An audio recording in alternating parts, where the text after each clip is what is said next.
Today we'll be reviewing the Bureau of Criminal Investigation Law Enforcement Retirement Plan, or BCI plan for short. Retirees often wish they knew more about the retirement options earlier. Today we're here to educate and inform you about your retirement plan. It is important to know your plan early on so you can stay on track towards your desired retirement goal. During this presentation, we'll review the agenda displayed on the screen. We'll discuss retirement plans, preparing for unexpected events, naming beneficiaries, and finding helpful YouTube videos.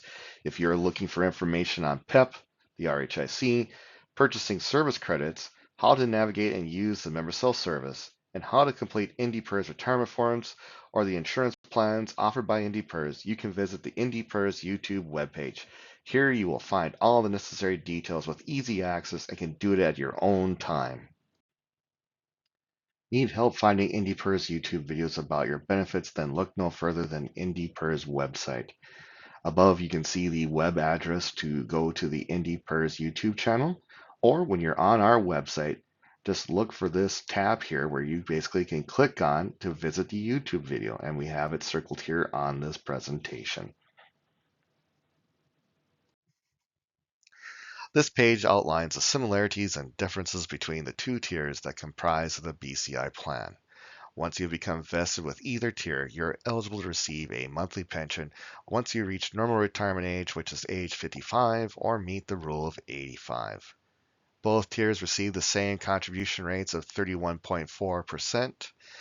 As of January 1st, though, of 2026, the employer contribution rate will go to 23.49% effective, and the total contribution for the employee and the employer will be 32.63%. The employee contribution is the balance you can find when you log on to your member self-service account. The employer contribution is the contribution set aside for the employees who are vested that meet the rule of 85 or normal retirement. You can only access into the employer's pool once you've depleted your account balance while receiving a monthly pension. If you decide to start receiving your retirement benefits before turning the age of 55 or before meeting the rule of 85, your regular retirement benefits will be reduced by 0.5% for each month you are younger than 55 or haven't met the rule of 85 yet. When your age and years of service add up to 85, you meet the rule of 85. It's important to remember that the retiree health insurance credit is a post-tax reimbursement and goes into a separate pool. You become eligible to receive this credit once you start receiving your pension. You can find a detailed video regarding this on IndyPERS YouTube page. Tier 1 members who were enrolled prior to August 1st of 2023 are vested after 36 months of eligible retirement, whereas Tier 2 members who are enrolled on or after August 1st of 2023 require 120 months of eligible service to be vested. Here we show how your pension is determined by three factors and not your account balance. 1, your years of service. 2, final average salary, which is calculated by the average of your highest 3 12-month consecutive periods of the last 15 years employed.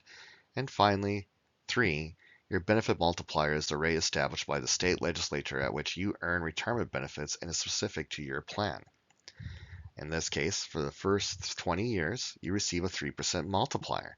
Then for any years above 20, you receive a 1.75 multiplier, and these two sums are added together to give you your monthly benefit.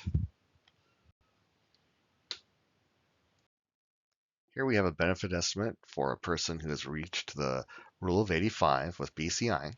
They have 27 years, 10 months. They have a fall average salary of $10,661.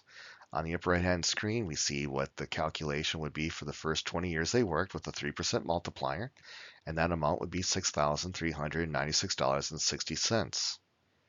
For the remaining 7 years and 10 months, they would be using the 1.75% multiplier, and that dollar amount is $1,461.44. Combined together, that comes to the single life benefit of $7,858.04. That's the combination of all that time equates to that single life. The single life amount is payable for you as long as you live. There is no monthly income provision for your beneficiary under this option. However, should you die while receiving the retirement benefits, your beneficiary will get a lump sum payment of the remaining amount in your member account, if any. The 50% joint survivor, this amount is payable to you for your lifetime and is adjusted based on both your age and your spouse's age.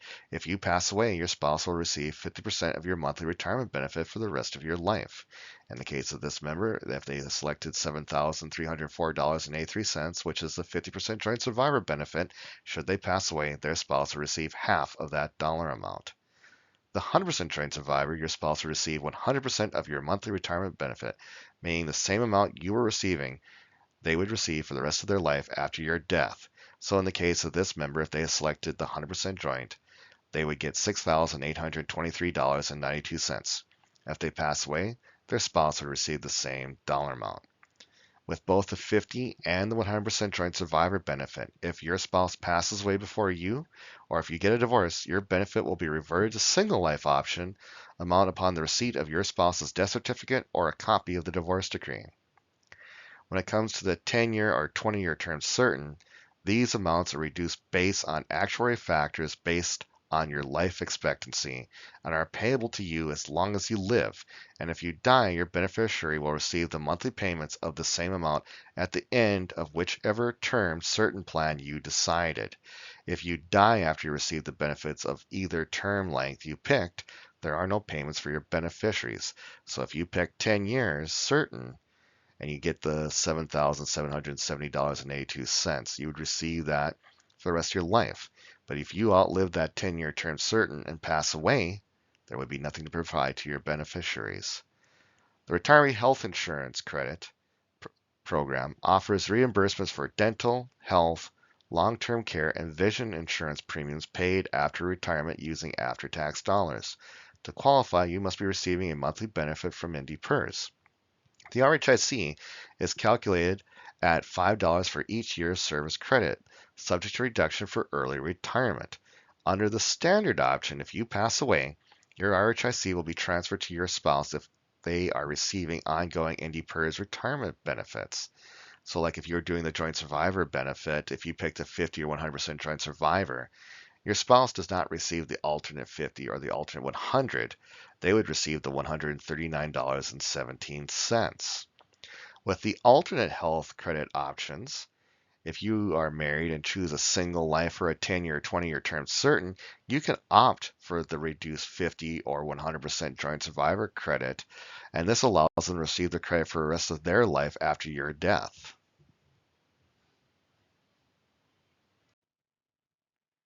The strength of this plan is although we draw from your retirement account, your benefit does not end. Instead, you begin drawing from the general pool. The percentage that your employer contributes to the general pool enables you to receive a benefit for the remainder of your life. So when we say your retirement never runs out, we really do mean that.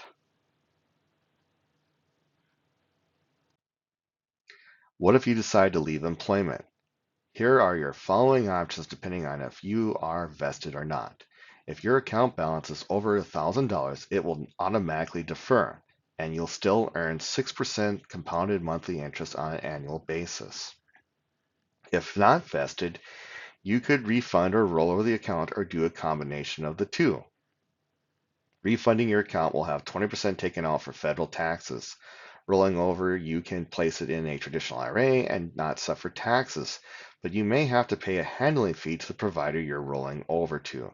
In both options, you forfeit your service and you lose out on your RHIC benefit for good. If you return to work for an employer, you will be starting with a new retirement plan, which may not have the same benefits. If vested, well, if you're vested, you have additional options. You may retire early at the age of 50 or retire without any retirement penalties if you meet normal retirement or the rule of 85.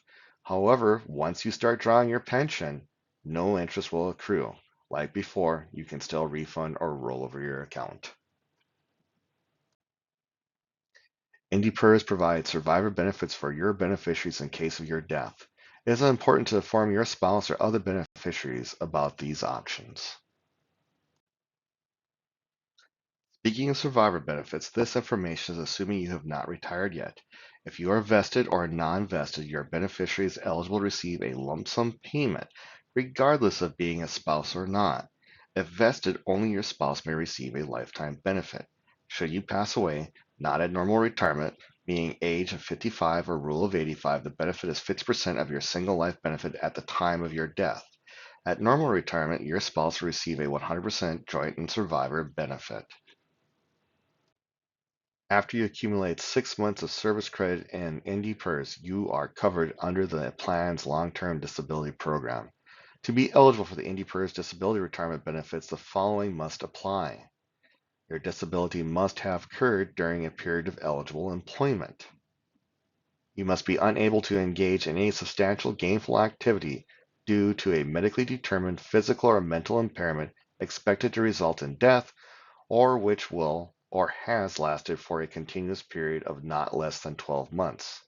You must submit a written application for disability retirement benefits to the IndyPERS office with 12 months of termination due to disability. If you are deemed eligible for IndyPERS disability benefits, you will receive 25% of your final average salary each month for as long as you are disabled. This payment will not be reduced by any other benefits you may be receiving as a result of your disability. A member who qualifies for Social Security disability benefits and submits completed IndyPERS application for disability retirement benefits with a copy of the Social Security Notice of Award letter will be deemed eligible for IndyPERS disability benefits without requiring a determination from the medical advisor. However, the member will be required to submit an application for recertification of long-term disability benefits within 18 months from the date of receiving first benefit payment and may be subject to ongoing recertification requirements as specified by the medical advisor. Your disability benefit is funded by your employer's contributions. Payment of a disability benefit does not reduce your member account balance until you reach age 65. Please make certain to designate your beneficiaries. For retirement, when you are hired, you're required to assign beneficiaries. We all hope to live long, but there is no guarantee. But one guarantee I can give you is it can be a real headache to resolve a death benefit without beneficiaries listed. Remember, by state law, the spouse is automatically your primary beneficiary unless they sign off that right. It may seem like a great idea to split your retirement up between your spouse and your kids, but if you die early, you may hinder your spouse's ability to make ends meet. If you choose a 50% joint and survivor benefit, your spouse will receive support for life. However, if you split the benefit with your children, they will receive only the amount in your account balance.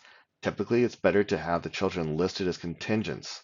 Speaking of contingents, if you do not have anyone listed and your primary beneficiary passes away, the account balance will go to the estate.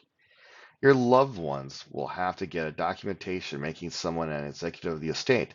This can be time consuming and expensive. If you don't know who your beneficiaries are, you can go online and look at your member's self-service account. For life insurance, your spouse is not required to be your beneficiary. Like retirement, having a contingent is useful. If you pass away, your family will be required to complete an affidavit about heirs, and that could be its own headache. Please verify who your beneficiaries are. If you have not done that yet, please take care of that. It is so important. Help is available. If you wish to visit us, our address is 1600 East Century Avenue, Suite 2, Bismarck, North Dakota, 58503. Our hours are 8 to 5 p.m. Monday through Friday Central Time. Our mailing address is North Dakota Public Employees Retirement System, or for short, NDPERS, P.O. Box 1657, Bismarck, North Dakota, 58502-1657. Need to contact NDPERS? You can always call us with the local line 701-328-3900. You can also do the toll-free 1-800-803-7377. You can go to the IndyPERS website to do a contact ticket, or you can go on member self-service and do a conduct appointment. Don't forget that we have Facebook, and we also have those YouTube videos that I spoke of earlier that provide a host of general information that can be quite useful. Have a great day.